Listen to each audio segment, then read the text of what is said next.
Hello, I'm Bart Aikens, inviting you to join me for another edition of Superstition, Talking Snakes, Unjust Taxes, and Nonsense, the show we affectionately dub STUN for short.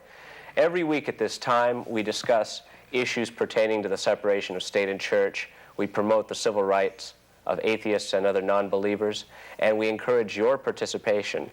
If you are a closet atheist, agnostic, heretic, infidel, freethinker, whatever label you prefer, we want you to be a part of this show. You can write to us at an address which will appear at the bottom of the screen periodically throughout the next half hour. And if you're interested in becoming a guest, please let us know if you'd like to tell us about your experiences with religion. We'd like to hear from you. Also, I want to reiterate our standing offer. We are offering $20,000 for any person of any religious persuasion or otherwise who can restore a lost limb. We hear that there are faith healers out there who claim they can perform miracles, so we have $20,000 that says you can't. But we're willing to take any offers, so please write to us. I'm very pleased to welcome a returning guest, Queen Silver, who is a second-generation atheist and third-generation feminist. And I would like to call her the Queen of Atheism here. It's good to have you back on STUN. I'm glad to be back. We have a topic today which I would like you to summarize for all of us, because we're going to talk about the atheists out there, or freethinkers, if you will, to use perhaps a broader term, who are less than wholeheartedly of a mind to embrace the movement and to contribute. So can you tell us a little bit about the fundamental problem here? Well, it's become more obvious to me in recent months because we have an outreach table at Venice Beach on the boardwalk. It's staffed in large part by members of Atheists United, but it's also staffed by members of other Freethought organizations which belong to the Alliance. And the reaction has been extremely positive. We've had much more positive reaction than we have negative. But I was struck by the number of people who pass the table and give us the thumbs up signal or smile and wave at us or call out and say, "We're glad you're here and keep up the good work." And this is wonderful. We love to hear this.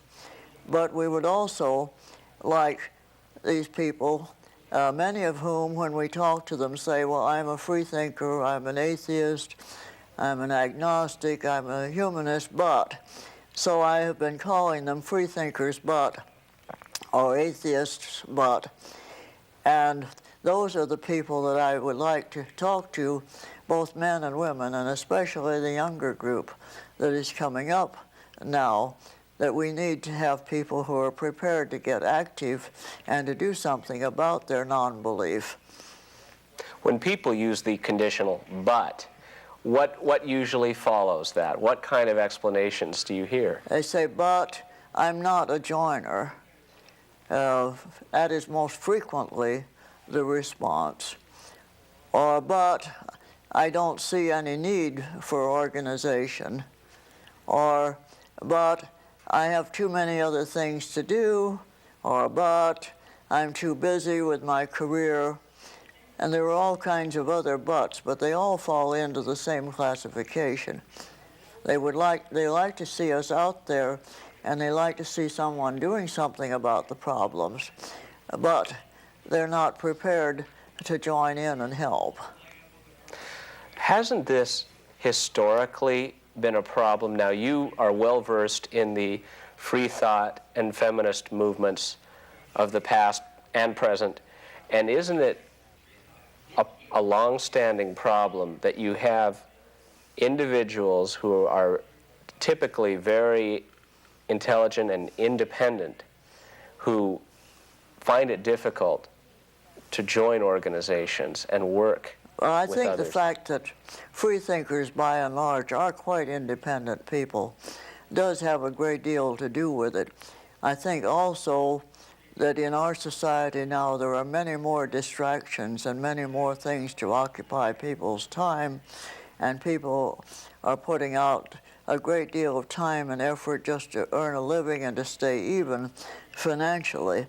So there are all kinds of explanations for it. When I was younger, and I came in before the time when radio was prevalent, not to mention TV, there were not the distractions, and people went out to lectures more frequently than they would do now. But there still is a necessity.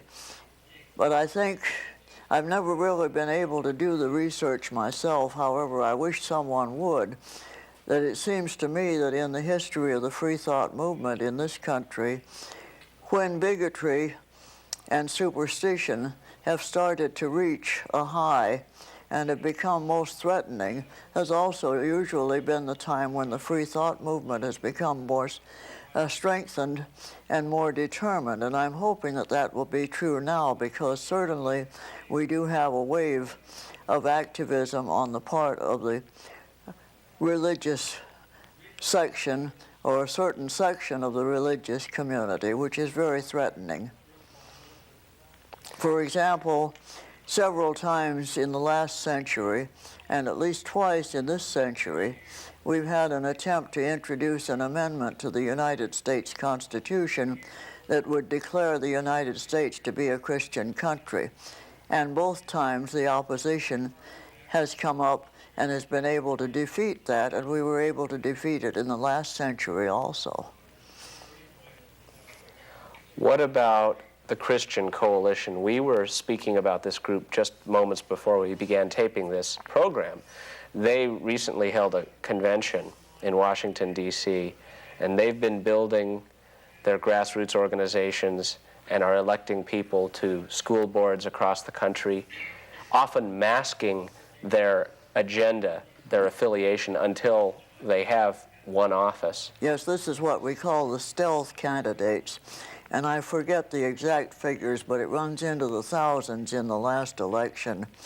And an outstanding example of that is the city of Vista, California, in which the school board was taken over by the fundamentalist religious group, and they have a majority of 3-2 on the school board. And there now is a battle there, not only over the teaching of evolution in the schools, but also over Bible reading and prayer in the school.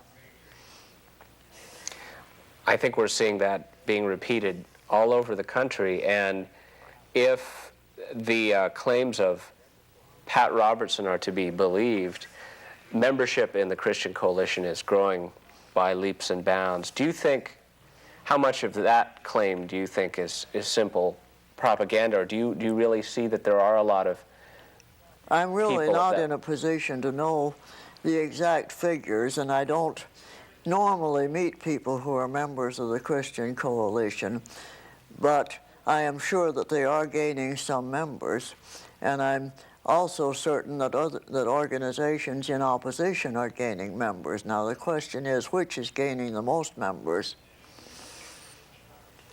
That I would like to know. I would too.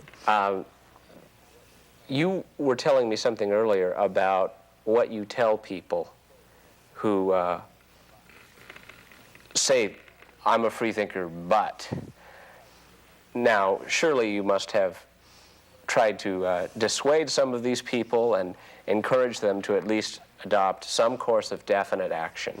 Well, there are many reasons why I think they should consider affiliating with one or more of the organizations.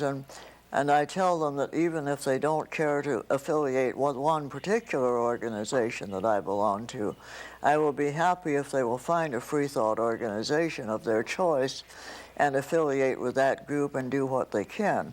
In the first place, it helps to end the sense of isolation, because many freethinkers, and especially many who call themselves atheists, believe that they are the only ones in their community. For example, years ago, I knew one man who was sure that he was the only atheist in Long Beach. And at the same time, I was secretary of an atheist organization, and we had a large number of people in Long Beach on our mailing list. So he need not have felt so isolated as he did. Then there is also the fact that people come together just as they do in any other kind of an organization, to have a community of interests and be with people who share the same points of view that they do.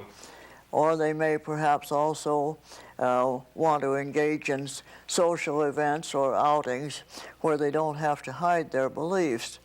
But overriding everything else is the threat that if they don't join organizations and do something to stem the tide of reaction, that very soon it may come to a point where we will not dare to join organizations. Would you agree that, well, maybe you won't agree, but isn't there a sense, I feel this sometimes, that if we don't stem the tide, as you put it, we deserve what we get. I mean, we're reaping what we sow, and I don't even want to borrow from the Bible, which, no.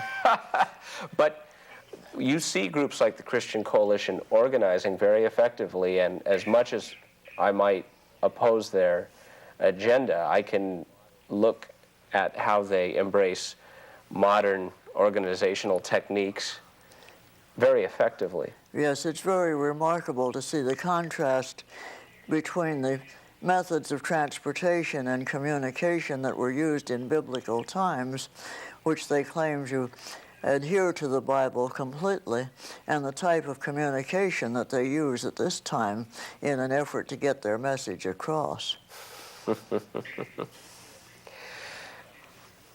Of the atheist or freethought groups that are out there, for people in our audience, incidentally, who are watching this show for the first time, and there are always new viewers, if you do want to learn more about some of these organizations, please feel free to write to us at our address, and we can inform you about any of the organizations here in Southern California.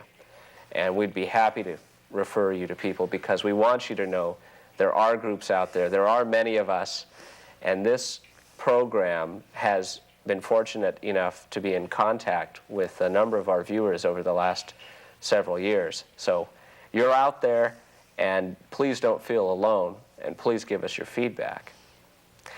Well, now let's delve a little bit into, you have had a long history of activism, and I know we talked about it at some length on a couple of previous programs, but it's been some time.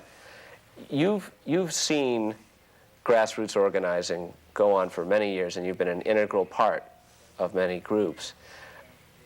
Has anything changed about grassroots activism? Is it harder to do today? It's a little harder because there are many more distractions and many more activities competing for people's time and what money they have.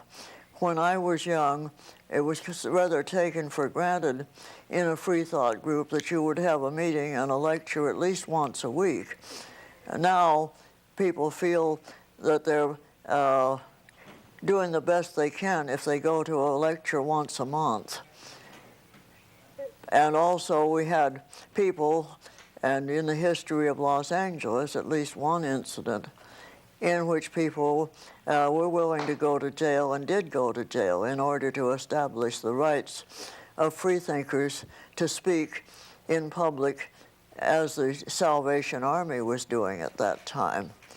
And it does take a certain amount of courage to do that. On the other side of it is the fact that it is not physically as dangerous to be a freethinker now as it was when I was in my teens.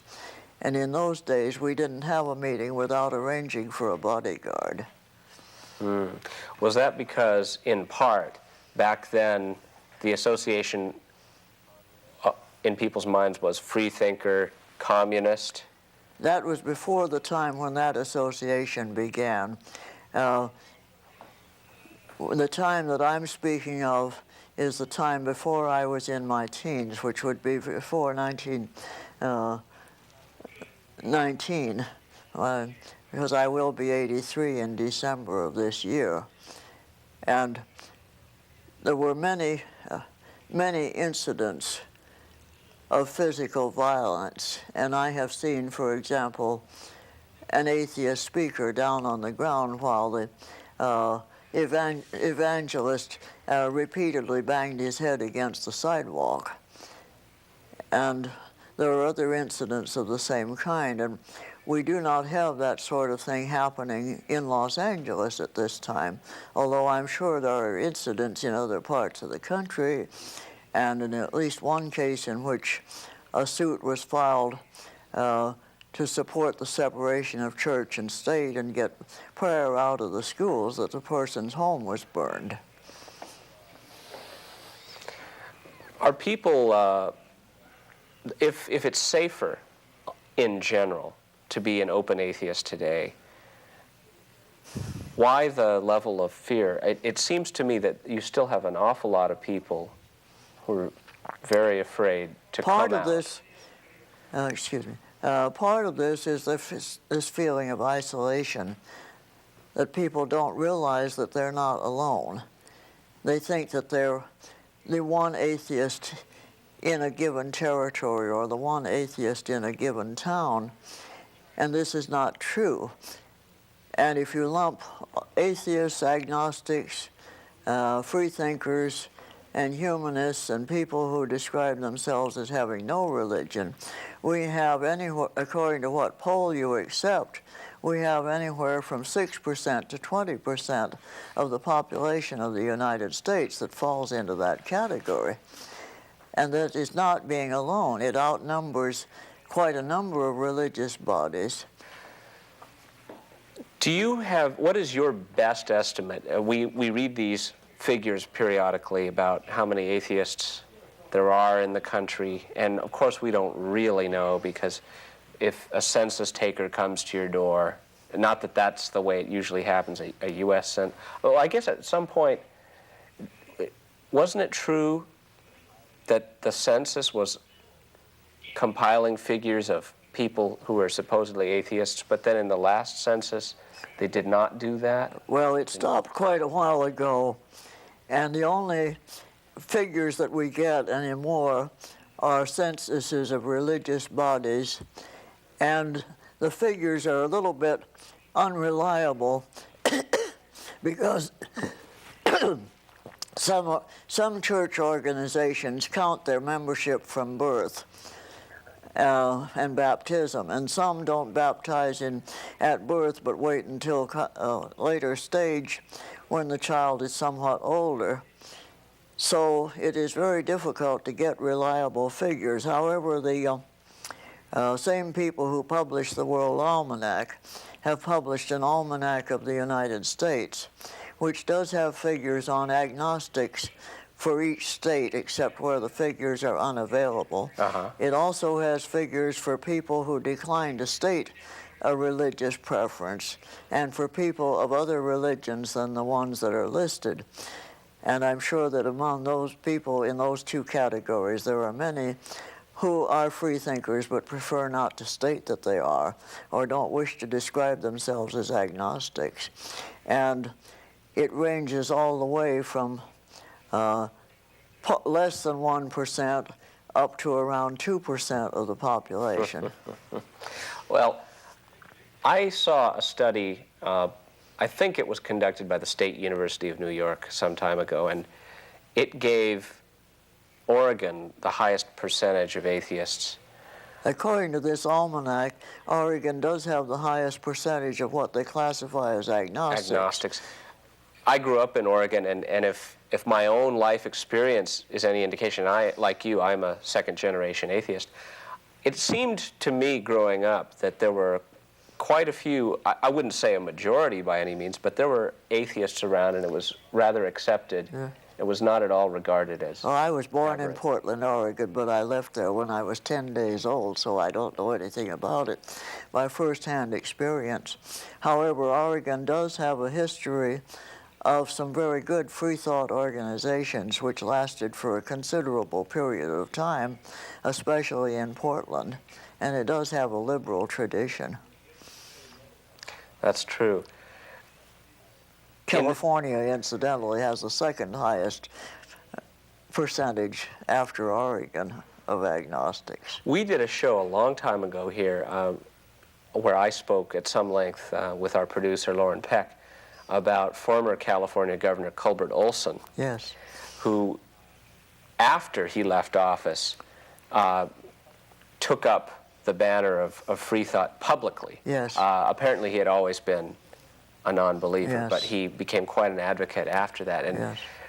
we found it very disturbing that in the time since then you haven't had really many, if any, public figures who could, you could recall, who bore the banner of atheism. Well, as far as I know, we don't have any in public office in California. We do have some who express no religious preference, and that is also true in the Congress. The late Assemblyman B.T. Collins of California had called himself an agnostic. Yes. But he died within the last year, mm-hmm. and he had been former Governor Jerry Brown's chief of staff at one point. Very salty figure, ex-Marine. He apparently didn't suffer unduly at the polls. At least he was able to win his assembly seat, even though his lack of religion did become a campaign issue. It perhaps is time for freethinkers to start running for things like the school board and the city council, where they may or may not have a chance of winning, but at least it can put them out in front visibly. Right. Well, we know Steve Thorne down in San Diego County, who has run for a number of offices as an atheist, and in fact he hasn't won as of yet, but he has done better, in fact, representing his particular political party in his area than any previous candidate had done. And this is with the baggage, the publicly aired baggage of being an atheist. This is very helpful and hopeful news, and I hope that there will be more people who will do it and take part that way. It's very true that they very possibly will not win for a while, but at least it gives them a chance to speak and to talk up their point of view and let their point of view be known. And they might actually get quite a few votes from the people who don't want to come out of the closet as yet. I still feel like being an atheist is something that I find is acceptable in quite a few quarters, and yet these same people are still ultimately afraid to acknowledge it to their bosses, in some cases their spouses, children. You know, they keep it almost a secret until they're... Yes, I know of one woman whose children were well grown up before she found out in a conversation with one of them that they were both atheists. And she has been an atheist, but she had kept it to herself all through those years when they were growing up. And this is rather sad. Well, it bespeaks a certain lack of communication, doesn't it? Yes, indeed. We can urge greater communication among all family members, whether it leads to a discovery that you're all atheists or not. You know? Right. Right. I think we're down to just a few minutes, and we are going to continue our conversation. But I did want to mention that a gentleman named Mr. Richard Taylor, who had matched Lauren Peck's $10,000 pledge, bringing the total of $20,000, is asking now that we match his $10,000 pledge. So we're looking for $30,000.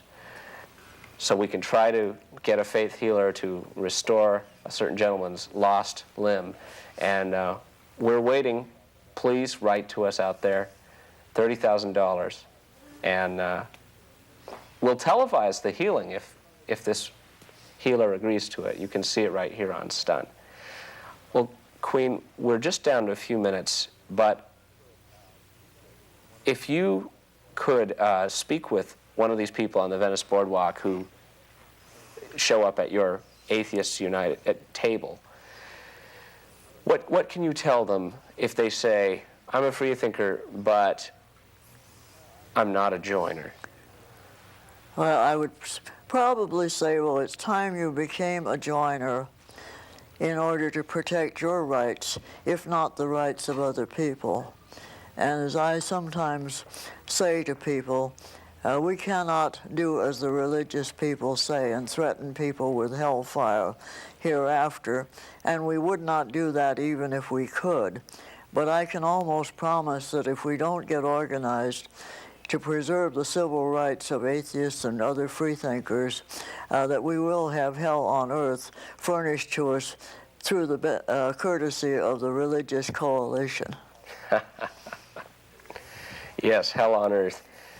The religious wrong, as our producer likes to call them. Right. Never give them credit for being right. No, never. And you know, I don't think it's as much even an issue. We sometimes speak of the left wing and the right wing in politics, and I'm not even always sure that it's an issue of that so much as I find there's a great danger often in people who are what we might call liberal religionists, who try to make these palpably absurd ideas intellectually respectable. Correct. And those people are often in the political center and even on the left sometimes. Yes. And yet we should not always invariably see them as allies in the sense that they share some common goals. Well, we should not confuse a philosophy, which is atheism or free thought, with a political point of view. Because among freethinkers, there are all phases of the political spectrum and all points of view on many political issues. So it is a mistake to categorize everyone who is a freethinker as being, quote, left-wing or, quote, right-wing, because this is simply not true. The two things are not intermingled to that extent. I quite agree. I've met atheists of all political persuasions. Well, we're out of time, but we'll be back once again, and we'll do a little further discussion. That will be yes. I'm Bart Aikens. We'll see you next time.